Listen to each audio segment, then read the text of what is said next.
పేరు నాగమణి. నాకు 53 సంవత్సరాలు. మాది విజయవాడ రామలింగేశ్వర నగర్. పద్మశ్రీ మేడం గారు మాకు ఈ శక్తిపాతం గురించి చెప్పారు. శ్రీ రాజరాజేశ్వరి గారు జాయిన్ చేశారు గ్రూప్లో, ఎన్వన్ గ్రూప్లో. చాలా బాగుంది. 2 కిలోలు వెయిట్ తగ్గాను. ఇంట్లో కూడా సహకరించారు. పనులు కూడా హాయిగా చేయగలుగుతున్నాను. నిరాహారంలోనే ఉంటాను. 24 రోజులు కూడా జ్యూసులతోనూ రాగి జావతోనూ ఉన్నాను. కొంచెం నీరసం వచ్చినా మీకు చెప్తేనూ మీరు ఇంకేమైనా తాగండి, మజ్జిగతో కొంచెం రైస్ పెట్టుకుని తాగండి అన్నారు. అలా చేశాను. అది కూడా చాలా బాగుంది. తేలిగ్గా పనులు చేసుకోగలుగుతున్నాను. ఇదివరకు ఒక పూట భోంచేసి అయిపోయినా కూడా నాకు బాగా ఆకలేసేది.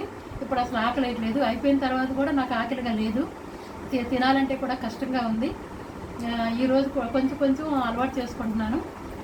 చాలా ఆనందంగా ఉంది సార్ ఈ గ్రూప్లో జాయిన్ అయినందుకు. మళ్ళీ వెంటనే జాయిన్ అవుదాం అనుకున్నాను. కొంచెం జలుబు దగ్గుగా ఉన్నందువల్ల జాయిన్ అవ్వకపోయాను. నెక్స్ట్ లెవెల్ 2లో జాయిన్ అవుతాము. ఇంకెవరికైనా చెప్పాలంటే వాళ్ళని కూడా జాయిన్ చేద్దామని అనుకుంటున్నాను. చాలా బాగుంది. అందరినీ కూడా నేను కొంచెం పరిచయం చేసుకొని వాళ్ళని కూడా జాయిన్ చేద్దామన్నదే నా కోరిక. నేను ఎంత ఆనందంగా ఉన్నానో నాతో పాటు అందరూ కూడా ఆనందంగా ఉండాలన్నదే నా కోరిక. మేము ఎక్కువ మెడిటేషన్ కూడా చేస్తూ ఉంటాము. అది కూడా నాకు చాలా బాగుంది. ఈ వరకు నిద్ర కూడా పట్టేది కాదు. ఇప్పుడు ఎన్నిసార్లు కూడా బయటికి లోపలికి తిరుగుతున్నా కూడా వచ్చిన వెంటనే పడుకునే వెంటనే నిద్ర వస్తుంది సార్. ఈ నిరాహారం చాలా చాలా బాగుంది. దానికి మీకు చాలా ధన్యవాదాలు.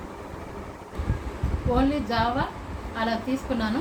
నిమ్మరసము, జావా అవన్నీ తీసుకుంటాం వల్ల బాగానే ఉంది, కానీ నీరసంగా ఉంటుందని చెప్తేను కొంచెం మా అన్నంలో మజ్జిగలో అన్నం వేసుకుని మిక్సీ పట్టుకుని తాగమన్నారు.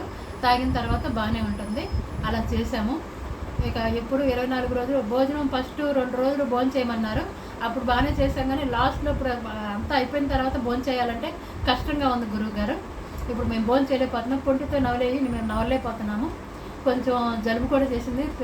రోజు శక్తిపాతం తీసుకుంటున్నాను నేను కూడా. ఆ టైంకి నేను అటెండ్ అవుతున్నాను. నాకు చాలా బాగుంటుంది. శక్తిపాతం ద్వారా నాకు తలలో నుంచి కొంచెం వైబ్రేషన్స్ మెడ ద్వారా కొంచెం బాగా అవుతుంది. అందుకని శక్తిపాతం మాత్రం ప్రతిరోజు మానకుండా తీసుకుంటాను గురువుగారు. ఇది మాకు అందించినందుకు మీకు చాలా ధన్యవాదాలు.